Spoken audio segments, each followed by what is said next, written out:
अस्सलाम वालेकुम, मैं हूं फैसल तारड़। बिल आखिर जी इंतजार की घड़ियां खत्म होने जा रही हैं। हुकूमत पिछले 48 घंटों से जो एड़ी चोटी का जोर लगा रही थी, उसके बाद बिल आखिर अब हुकूमत मुकम्मल तौर पे लेट चुकी है। जब मैं रिकॉर्डिंग कर रहा हूं तो इस्लामाबाद के अंदर एक बड़ी अहम मीटिंग जारी है और उसके बाद यकीनन वो चिरागों के अंदर रोशनी नहीं रहेगी।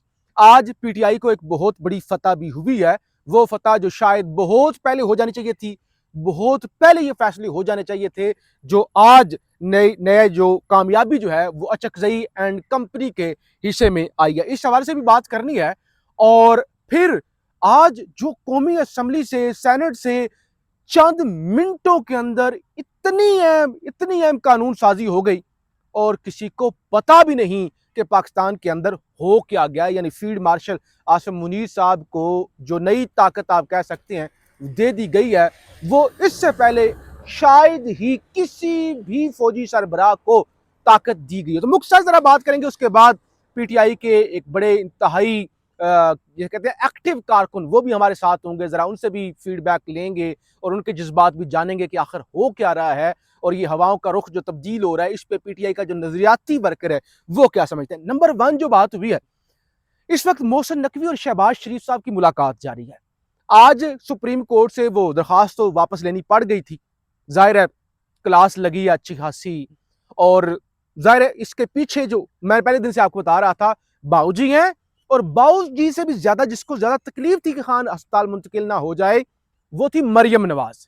सबसे बड़ी रुकावट जो थी वो मरियम नवाज थी। तो बहरहाल आंखें दिखाई गई हैं, उनको बताया गया कि हमने फैसला किया ना, हमने फैसला कर लिया, तो फिर आप कौन होते हैं, लिहाजा आपको टांग अड़ाने की जरूरत नहीं। तो लिहाजा एक तो अच्छा, हुकूमत कर क्या रही थी आज, बड़ा वाजिया हुकूमत का मौकफ आया ना, राना सनाउल्लाह साहब का भी और तारक फजल चौधरी का भी। और वो मैं जो आपको बता रहा था, वो यही कह रहे थे कि भाई सरकारी अस्पताल के अंदर मुंतकिल कर देते हैं। सरकारी अस्पताल वाले अगर कहते हैं कि हम इलाज नहीं कर सकते, तो फिर हम शिफा इंटरनेशनल भी ले जाएंगे, अगर वहां पर भी ना हुआ तो हम बाहर किसी और मुल्क के अंदर भी खान को लेकर जाने के लिए तैयार हैं। और उसके पीछे वही बदनीति थी कि अब शिफा के अंदर मुलाकातें होंगी, खुफिया मुलाकातें होंगी, बहुत सारे लोग आएंगे, बहुत सारे जाएंगे, तो कहीं कोई डील ना हो जाए या हम जो भी मुलाकातें हों हमें उसका अंदाजा रहे। तो बहरहाल एड़ी चोटी का जोर लगाया गया और बाहर ऐसा भी लगा कि जैसे जीएचक्यू वालों को कोई रिश्वत भी दी जा रही है ना। जैसे वो डिफेंस फोर्सेस एक्ट पास होगा, जिसके मुताबिक फील्ड मार्शल आसिम मुनीर साहब अब आल इन आल होंगे तमाम फोर्सेस के, यानी नेवी के भी, फजाइया के भी आपकी, और आर्मी के भी। और वो जिसको चाहेंगे उसको हटा सकेंगे, जिसको चाहेंगे रख सकेंगे, जिसकी चाहेंगे अर्ली रिटायरमेंट अनाउंस कर सकेंगे। यानी सारी फोर्सेस की पावर जो है वो फील्ड मार्शल आसिम मुनीर साहब के पास आ गई है।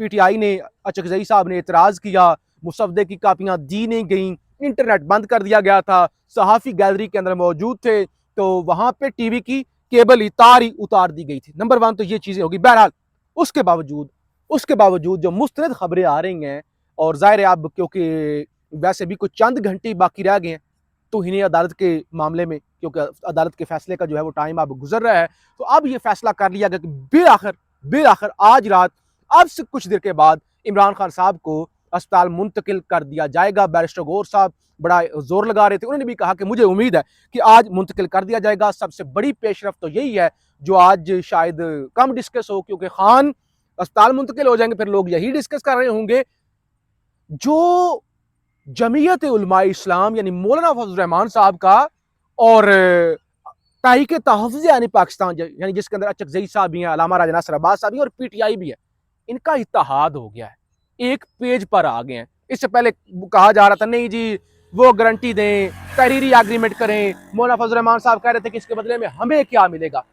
अब पीटीआई की थोड़ी वेटेज ज्यादा हो गई है कि उनकी थोड़ी बातचीत उधर शुरू हो गई है और खान अस्पताल आ रहा है, तो मौलाना ने भी कहा कि अब जितने में काम हो रहा है कर लेना चाहिए, बहुत पहले हो जाना चाहिए था। अगर आप लोगों को याद हो, जब पीडीएम बनी थी उसके सरबराह भी मौलाना फजल रहमान साहब थे और उसके बाद हुकूमत नहीं रही थी, तो लिहाजा ये इशारे होती हैं। मेरे साथ पीटीआई के इंतहाई नौजवान और इंतहाई जज्बाती आप कह लें, एक्टिव वर्कर कह लें, हैदर सईद भी, हैदर भाई इधर आ जाएं। हैदर सईद पीटीआई के अंदर भी बहुत सारे लोगों को खटकते हैं और हैदर सईद बोल्ड भी हैं, बाज़ औक़ात जो है वो बड़ी अच्छी बातें और मुज़ामत भी करते हैं, बाज़ औक़ात अपने ही फ़ौजी जो हैं वो मार देते हैं। तो हैदर भाई क्या आप कहेंगे? आप तो मैंने आपको देखा, आप हैं, आपकी वालिदा हैं कि आपने एफ़र्ट तो किया है। कोई आपका मज़ाक उड़ाए, कोई आपको गालियाँ दे, वो एक अलग डिबेट है कि लोगों को आपकी बात पसंद है या ना पसंद है। जो पॉज़िटिव बात है कि आप पाकिस्तान में हर जगह पे नज़र आए हैं, इवन कराची से लेकर पेशावर तक आपने एफ़र्ट तो ग्राउंड पर की है। और ज़ाहिर है जब इक़्तिदार आते हैं या हालात ठीक होते हैं तो आप जैसे वर्कर इग्नोर भी होते हैं, फिर उनकी गालियाँ ही मुकद्दर होती हैं।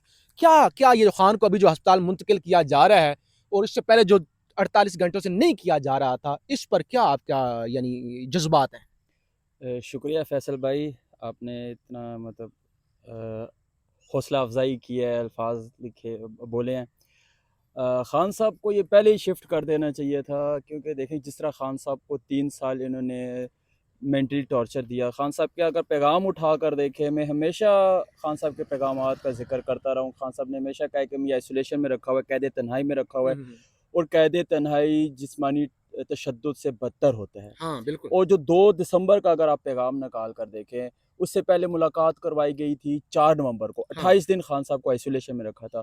तो ख़ान साहब गुस्से में थे। हाँ, आपने भी वहाँ पे अगर कवरेज की हो, यस। उस्मा आपा की बॉडी लैंग्वेज बता रही थी कि शायद ख़ान साहब के साथ ये कुछ कर रहे हैं। उन्होंने कहा भी था ये मुझे कहा भी मार था, और देंगे। ख़ान साहब ने ये भी कहा था, वो पैगाम उस वक़्त ख़ान साहब की सिस्टर को बता देना चाहिए था, क्योंकि ख़ान साहब ने कहा था कि मेरी आवाम को जाकर बताओ ये मुझे मार रहे हैं, ये मुझे मार डालेंगे।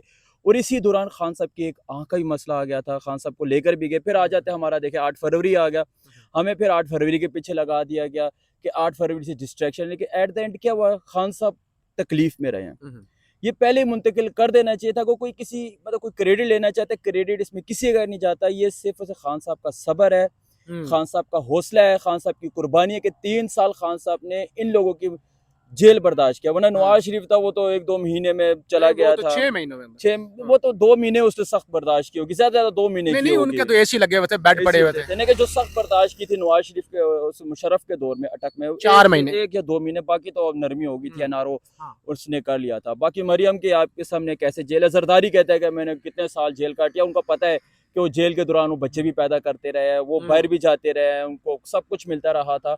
ये वाहिद इमरान अहमद खान न्याजी हैं, वाहिद वो लीडर हैं पूरी दुनिया में कि जिनको इस तरह रखा गया। नेल्सन मंडेला को भी बिल्कुल आइसोलेशन में नहीं रखा गया था, हुँ। जिस तरह खान साहब को रखा गया। हाँ। आपने पुलिस वालों से सुना होगा कि आप मतलब कोई पुलिस वाला उनको जवाब तक नहीं दे सकता था, हाँ। सलाम का जवाब नहीं दे सकता था। अगर कोई होंठ हिलाए तो उसको बुला लिया जाता था, कैमरे हाँ। लगे होते थे। तो खान साहब को 17-17 दिन इन लोगों ने जब मुसलसल तौर पे हाँ। बंद रखा गया, तो खान साहब जब बाहर निकलते पुलिस वाले समझते थे गुस्सा करेंगे खान साहब, लेकिन हुँ। तभी खान साहब मुस्कुराते जिम शुरू कर देते थे, हाँ। एक्सरसाइज शुरू कर देते। तो ये सब चीज़ें ये है कि खान साहब का सब्र है, और खान साहब ने हमेशा कहा है कि मैं इस कौम की खातिर सब कुछ बर्दाश्त कर रहा हूँ। मैं मरने को तैयार हूँ, लेकिन मैं इस वक़्त के यज़ीद की बैत नहीं करूँगा, और खान साहब ने ये करके दिखाया है। और अच्छा, मुझे आवाम मुझे आप ये बताओ, चले कौम कौम और खान की टीम ने, खान की पार्टी ने, क्या खान की इतनी बड़ी कुर्बानी का वो जिसे कहते हैं ना फ़र्ज़ अदा करना, ज़िम्मेदारियाँ पूरी करनी या उम्मीदों पर पूरा उतरना, वो उतरे हैं? नहीं, अगर पूरा उतरना होता तो जब खान साहब ने पहले जब ये गिरफ़्तारी के वक़्त खान साहब का पैगाम आया था, खान साहब ने कहा था कि आप लोगों ने घरों को नहीं जाना, जब तक आप लोगों को आपके फंडामेंटल राइट्स नहीं मिल जाते। खान साहब ने ये कहा था कि जब तक आप लोग आज़ाद नहीं हो जाते। हुँ। तो उस तरह अवाम निकलती भी रही है। ये बात है कि अवाम ये भी गलत है कि अवाम नहीं निकली, अवाम ने गोलियाँ खाई हैं, जेलों हाँ। में गए हैं। लेकिन बार-बार अवाम को मायूस भी किया जाता है। यहाँ से हुँ। 5 अक्टूबर को चले गए, हाँ। 26 नवंबर को चले गए, पिंडी आ रहे थे तब चले गए, लाहौर गए, क्या कुछ नहीं हुआ। तो अवाम का भी एक मतलब होता है, मायूसी हो जाती है। फिर हमारा सबसे मेन जो है क़यादत का है, वो आपके सामने है क़यादत का, कि हमें कितने वादे किए गए हैं। हुँ। एक एज़ अ ग्राउंड वर्कर है ना, देखें हुँ। बार-बार वादे करते हैं। खान साहब इनको कुछ और कहते हैं, खान साहब इनको कहते हैं कि सुबह बंद करो, मुझे हुँ, हुँ। आइसोलेशन में डाला गया है। ये इन्होंने ही कहा था, 28 नवंबर को ही कहा था ना शायद खट्टक साहब ने, कि खान साहब की हमें वाज़ेह हिदायत मिल चुकी हाँ। है कि अगर मुझे आइसोलेशन में डाला जाए या जेल मुंतकिल कर दिया जाए, तो आप लोगों ने सुबह बंद करना है। और अलीमा आपा ने भी कहा था कि मैं इनसे रिक्वेस्ट करती हूँ कि सुबह बंद करें। और आपको याद है जब ये 26 नंबर पे, तो अलीमा आपा ने ये कहा था कि ये आइसोलेशन से बदतर हो गया खान साहब को हुँ। जो रखा हुआ है। खान साहब ने जेल से पैगाम भी पहुँचा, मेरे लिए आवाज़ उठाओ, मेरा ब्लड रिपोर्ट है, चेक करो। लेकिन हुँ। वो जो इनकी तरफ से आना चाहिए था, वो प्रेशर नहीं बिल्ड किया जा सका। ये 5 अगस्त को भी खान साहब को हुँ। शिफ्ट करवा सकते थे, बहुत करवा मौके आए सकते हैं थे, इनके ऐसे ही है। पास, अच्छा इधर एक लेकिन नहीं आखिरी किया। जी। आखिरी आखिरी सवाल मेरा सुनो, ध्यान से सुनिए बात पूरी। खान का विजन था, खान जो 3 सालों से जेल में था, कि इस मुल्क के अंदर हकीकी आज़ादी आए, इस मुल्क के अंदर लोगों में शऊर आए, इनकलाब आए और लोग जो है वो बंद दरवाज़ों से कोई डील शील ना करें और अपनी अवामी ताकत पर इक़्तिदार में आए। इस बात में कोई शक नहीं, खान को बहुत ज़्यादा वोट मिले। अभी ये जो कुछ भी हो रहा है, मोहसिन नकवी के ज़रिए हो रहा है, बैरिस्टर गौर साहब के ज़रिए हो रहा है, वो तो अच्छा रहा है कि चले एटलीस्ट खान को इलाज मिलेगा, खान की कोई बनी गाला शिफ्टिंग वाले इम्कानात बनेंगे। लेकिन वो जो एक ख्वाब था कि इस मुल्क के अंदर हकीकी आज़ादी होगी, इस मुल्क के अंदर अवामी इनकलाब होगा, मुल्क के अंदर एस्टैब्लिशमेंट का रोल ख़त्म हो जाएगा, वो तो नहीं हुआ। अभी भी जो बैरिस्टर गौर साहब कर रहे हैं या नकवी साहब कर रहे हैं या जो सोहेल अफरीदी साहब ने मुलाकातें की हैं, उनके ज़रिए ये यानी जो भी हो रहा है ना, हो रहा है, तो वो क्यों नहीं ख्वाब पूरा हो सका? हकीकी इनकलाब 8 फरवरी को आ गया था, जब सबसे ज़्यादा पाकिस्तान में सबसे ज़्यादा सीटें खान साहब को मिली थी, लेकिन वो सस्टेन नहीं कर पाए। किसने नहीं किया? आप गौहर साहब का ज़िक्र कर रहे हैं। नहीं, गौहर साहब हकीकी को इनकलाब वो वोट मिल वही गए था, थे, वोट मिल गए वो थे, लेकिन हकीकी उसको इनकलाब सस्टेन नवाज़ करना शरीफ को भी चाहिए था। 2/3 मेजॉरिटी मिल गई थी। नहीं असल मिली बात है कि थी, फैसला साज़ नहीं मिला हुक्मरान था। अब उनको भी नहीं मिला था, नवाज शरीफ को भी नहीं मिला था, वो सब जो है एस्टेब्लिशमेंट से था। यहाँ पे वाहिद जो हुकूमत बन रही थी वो 8 फरवरी को थी, लेकिन उसको सस्टेन नहीं कर पाए। क़यादत अगर सामने हो ना, तो वो सस्टेन कर लेते, उस दिन इनकलाब आ गया था।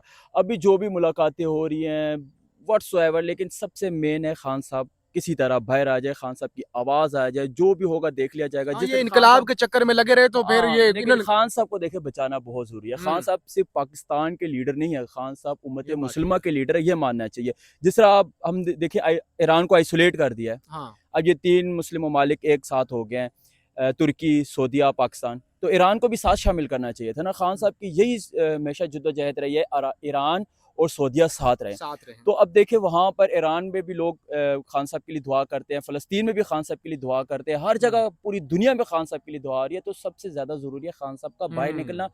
निकल आए खान साहब, जिस तरह भी हो, कुछ भी हो, कुर्बानी दी है खान साहब ने, दी खान है। साहब के वर्कर्स ने दिया है, नो डाउट। जो कह रहे हैं कि डील हो रही है या डील हो रही है, वो सब झूठ है। इन्होंने सब कुछ करके देखा है, वो खान साहब झुके नहीं है, तो खुद भी उनके दिल में हाँ, डर आ ये गया क्या है। मुल्क भी नहीं चल रहा, देखिए सिस्टम भी नहीं चल रहा ना। जिन्होंने खान साहब पे जुल्म किया वो डर गए हैं, हुँ, आंख ज़ाया हुई है उस शख्स की। हुँ। उसके बाद भी अगर वो नहीं झुक रहे हैं, तो इसका मतलब उनके अंदर खौफ आ गया कि यार इस बंदे को हम मारने को तुल गए हैं, वो पीछे नहीं हट रहा। ये चीज़ पे कह रहे हैं कि ढील शील कुछ भी नहीं है। ये मैं आपको बता दूं, डर उधर भी है, लेकिन ये है कि जब भी जंग होती है मुज़ाकरात होते हैं, हाँ, मुज़ाकरात होने चाहिए।